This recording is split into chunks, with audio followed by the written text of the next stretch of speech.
So I just have one question to ask you guys. What's better than a Giga Chad? Well, how about 2 Giga Chads? So it is day 1 of the latest box for Duel Links, and my god is this one a banger, especially if you're anything like me and don't particularly want to have to sell your liver, sell your house, sell your grandma, just to get 3 copies of some random ass ultra rare every single box. This box will be right up your alley. So the coolest thing about the latest box is that it doesn't actually contain any brand new archetypes. It just contains a bunch of new support for some of the older synchro archetypes we've had in the game for years. Infernity, Blackwing, Resonator, Water, Dragunity, Ice Barrier, even a bit of TG technically. And we've also got the subject of today's video. Synchrons. Now the cool thing about this deck in particular is although I haven't touched it in like over a year or something, I only need 1 new card from this box to make the entire thing feel brand new. And not only just feel brand new, but way stronger. 1 brand new ultra rare that you only need 1 copy of.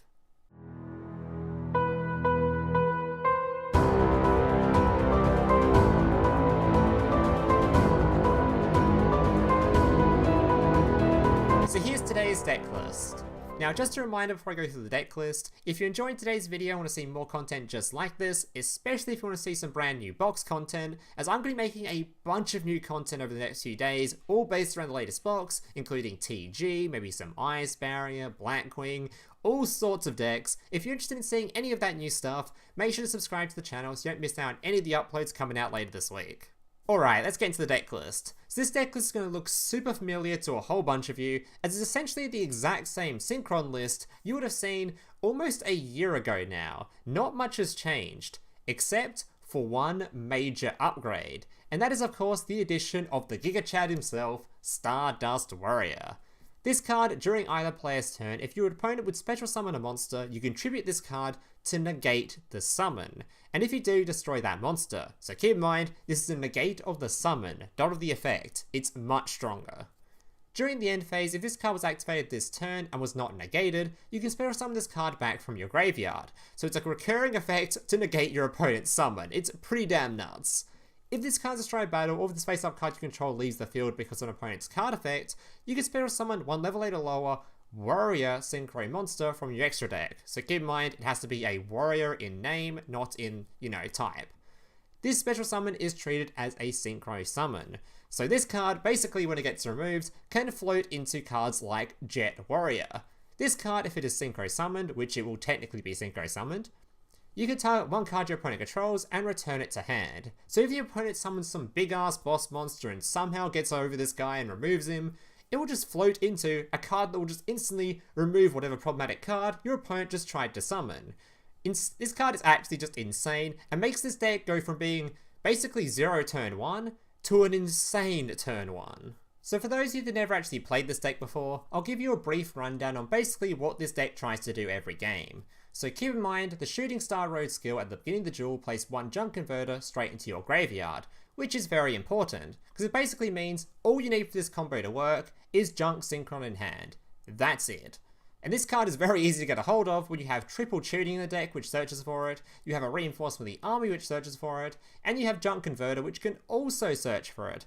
Honestly, I probably have too many searches in this deck, and you probably can cut a reinforcement of the army or cut a tuning and just run some more back row removal or treacherous or something. I'm just trying to go for maximum consistency, so I get maximum consistency for the video. That's it, I'm definitely a bit overkill here. Either way, the entire point is get a hold of your junk synchron. Then you can normal summon your junk synchron, reviving the converter from the graveyard, giving you the perfect materials to go into Junk Warrior. Then, because you use converter as material, you can bring back the tuner you used for the synchro summon, bringing back your synchron.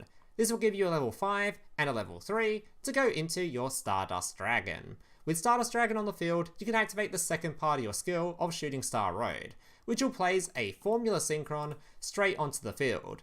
This card is a level 2 monster that has the effect that during your opponent's main phase, you can do a synchro summon using the cards you have on board. Basically, you'll never be using that anymore. You're just going to synchro summon during your turn using this level 2 and the Stardust Dragon to go into one of your 2 big boss monsters. So I've already shown you the big boss monster you're going to be summoning every single time going first in Stardust Warrior. But now, let's look at the boss monster you're going to be summoning every single time you go second. Shooting Star Dragon. This card has 3300 attack. Once per turn, you can activate the top 5 cards of your deck, then shuffle them back in. Also, this card's maximum number of attacks per battle phase this turn equals the number of tuner monsters you just excavated. And keep in mind, your skill can actually place 3 tuner monsters on top of your deck for you, meaning this card, at bare minimum, will be attacking 3 times a turn. And if you get even more lucky than that, this card will attack 5 times a turn, with 3300 attack. Basically, if you get this card out, and you're going second, your opponent is just dead. They're not surviving this. This card also, once per turn during either player's turn, when a card or effect is activated or destroy a card on the field, you can negate the effect, and if you do, destroy it. Additionally, once per turn when an opponent's monster declares an attack, you can target the attacking monster and banish this card, and if you do, negate the attack. During the next end phase, special summon this card that was banished by this effect. Alright guys, that's going to do it for the deck list portion of the video. The rest of the video will be gameplay showcasing the deck list in action. Now I do have to apologise in advance, as you'll notice, I'm currently recording this on Duel Link's meta, rather than recording it in game like I normally do. That's because I'm actually pre-recording this before the cards are even released, because I want to get the new video out basically as soon as possible before my audience goes to bed. So I'm going to be pre-recording a lot of stuff, and therefore I won't be able to record any commentary for the gameplay portion like I normally do. You'll still get gameplay, just no commentary. I will be doing commentary for all the other videos later this week though, so don't worry about that. Every video this week for all the other deck lists I plan to make will have commentary. You're just going to miss out on it for this one video in particular. Alright guys, remember if you're enjoying this video and want to see more content from me over this week, to leave a like on this video and consider subscribing to the channel down below. And without further ado, let's get into the gameplay.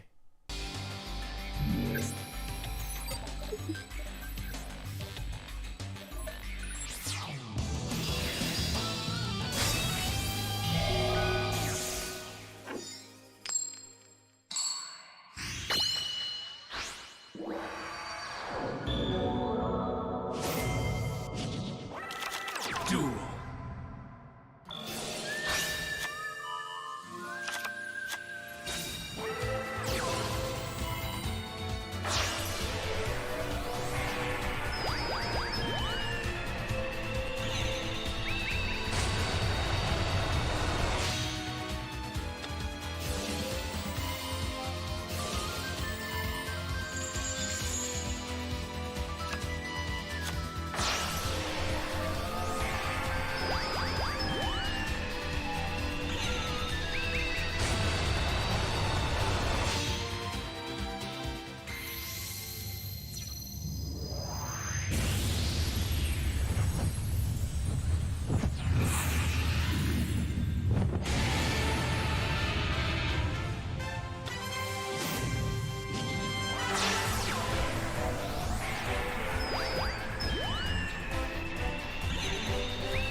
Duel.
Big Brother. Can I watch SpongeBob? Shut up, Mokuba. I'm busy flagging YouTube videos to compensate for the fact that I have an extremely small penis. Oh.